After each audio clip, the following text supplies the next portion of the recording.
है। बाबा बागेश्वर के हिंदू राष्ट्र वाले बयान पर सियासत हाई है। इस बीच कांग्रेस ने बाबा बागेश्वर को लेकर सवाल उठाए हैं। कांग्रेस सांसद ने बाबा बागेश्वर के खिलाफ मोर्चा खोलते हुए सवाल पूछा है कि क्या ये बाबा संत बयान संत का होना चाहिए। पप्पू यादव से लाइव टाइम्स ने खास बातचीत की है, सुनिए।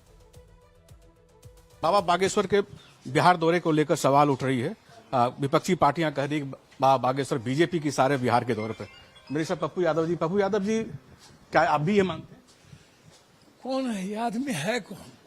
ये गोबर पर आप लोग घी क्यों डालते हैं? नटवर लाल, ये लोग तो दलाल टाइप के, दलाली करता है बीजेपी का। बीजेपी इनकी दलाली करता है, ये बीजेपी की मार्केटिंग करता है। और दूसरों के पैसे से जब जो आज जिसकी दुकान चले, उससे बड़का दलाल कौन है? अब कोई संत किसी को चैलेंज करता है, कहता है जो छेड़ेगा हम छोड़ेंगे नहीं। कभी कहता है कि कुत्ता चले हजारे, भाई तुम बीजेपी के लिए कुत्ते की तरह काम करते हो, तुम किसको चैलेंज करोगे? जुमा सनातन का क्या पता? इसके खिलाफ तो शंकराचार्य बोल चुके हैं, संत लोग बोल चुके हैं। बंदर की तरह काम करता है ये लोग। तो नटवर लाल नहीं होता है, सो है ये ठग है, ठग। इन लोगों को तो हम रहते तो प्रतिबंध करके जेल में अभी तक ठूस दिए होते। सर, वक्फ बोर्ड बिल को लेकर के आपका क्या व्यू? भैया विपक्ष का सहयोग लीजिए, विपक्ष की सहमति से सारे सरकार आप संवैधानिक दायित्व से अलग हट के काम करिएगा और आप हर कामों को राजनीति और सियासत से करिएगा। बार थैंक यू सर। ये थे पप्पू यादव जी। उनका कहना था कि वक्फ बोर्ड को बिल को लेकर के सरकार ना विपक्ष का सहयोग ले रही है, सिर्फ संकीर्ण राजनीति के हिसाब से काम कर रही है। विक्रम के साथ कमलेश सिंह, लाइव टाइम्स, दिल्ली। वहीं संसद के बजट सत्र का आज से दूसरा चरण शुरू हो गया है और वक्फ बोर्ड बिल पर हंगामे के पूरे आसार हैं।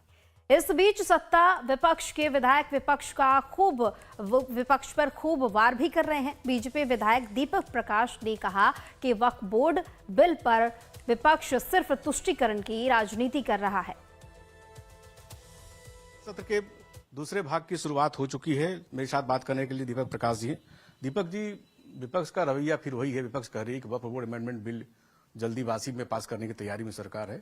मेरी बात सुननी चाहिए। विपक्ष नकारात्मक भूमिका में है, उनको सकारात्मक चीजें दिखती नहीं है। किस प्रकार से भारत विकसित भारत बनने के संकल्प के साथ आगे बढ़ रहा है, वो उनको दिखाई नहीं देता है। उनके अपने काले कारनामे नहीं दिखते। उनको अपने कालखंड के संवैधानिक चीजों को किस प्रकार से ध्वस्त किया था वो नहीं दिखता है।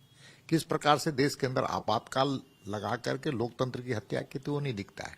किस प्रकार से 356 का उपयोग करते हुए एक बार नहीं सैकड़ों बार चुनी हुई सरकार को गिराने का काम किया, उनको नहीं दिखता है। और वो आज अपने काले कारनामे के कारण ही आज उनकी परिस्थिति बनी हुई है। नकारात्मक भूमिका वो जब करेंगे तब इस देश की जनता उनको नकारने का काम करेगी। इसलिए संसद देश की जनता का अधिकार, उसमें कुछ विपक्ष के साथियों का नहीं, विपक्ष के नेताओं का लोकतंत्र में कोई काबिज होना चाहेगा, कब्जा करना चाहेगा, देश की जनता उसे पसंद नहीं करेगी। सर, वक्फ बोर्ड अमेंडमेंट बिल को लेकर एक तरह जमाते उलेमा हिंद आप पर आरोप लगाए, दूसरी तरफ कांग्रेस ने भी आरोप कहा है विपक्षी पार्टियों के साथ साथ आपकी सहयोगी पार्टी जेडीयू से और टीडीपी से, क्या आप इसको सपोर्ट नहीं करेंगे? अगर आप सपोर्ट करेंगे तो मुसलमानों का वोट बैंक आपसे खिसक जाएगा। देखिए, इस देश में तुष्टीकरण की राजनीति ने देश को बहुत भारी नुकसान किया है और जिसके कारण कांग्रेस अपने कालखंड में कुछ समुदाय को, अल्पसंख्यक समुदाय को वोट बैंक की तरह इस्तेमाल करते हुए उनके विकास के बारे में कभी नहीं सोचा है। वह बोर्ड किसी की जमींदारी नहीं है। देश स्वतंत्र देश है। इस्लामिक स्टेट में भी, इस्लामिक देशों में भी इस प्रकार का अधिकार किसी एक समुदाय के लिए नहीं है। भारत एक लोकतांत्रिक देश है। यहाँ पर सर्वधर्म संभाव पर काम करने वाली सरकार है। इसलिए इस प्रकार की बातें करके जो लोग चाहते हैं कि वक्फ के नाम पर देश में तनाव पैदा करना, वो हो नहीं पाएगा। क्योंकि हमने देखा है कि सबका साथ, सबका विकास, सब पर विश्वास करते हुए प्रधानमंत्री आगे बढ़ रहे हैं। सर, पार्लियामेंट की कमेटी में पूरी चर्चा हो चुकी थी, उसके बाद विपक्ष ये सवाल क्यों उठा? जब पार्लियामेंट्री कमेटी की कई एक बैठकों में व्यापक रूप से चर्चा हुई, चर्चा के बाद ये जेपीसी की रिपोर्ट सदन में आया है, तब क्यों हंगामा कर रहे हैं? इसका मतलब है कि वो जनता के सामने कुछ अलग कहते हैं और करते कुछ और है। Thank you sir. ये थे दीपक प्रकाश जी, जो बीजेपी के सांसद हैं। विक्रम के साथ कमलेश सिंह, लाइव टाइम्स, दिल्ली। वहीं लखनऊ में आज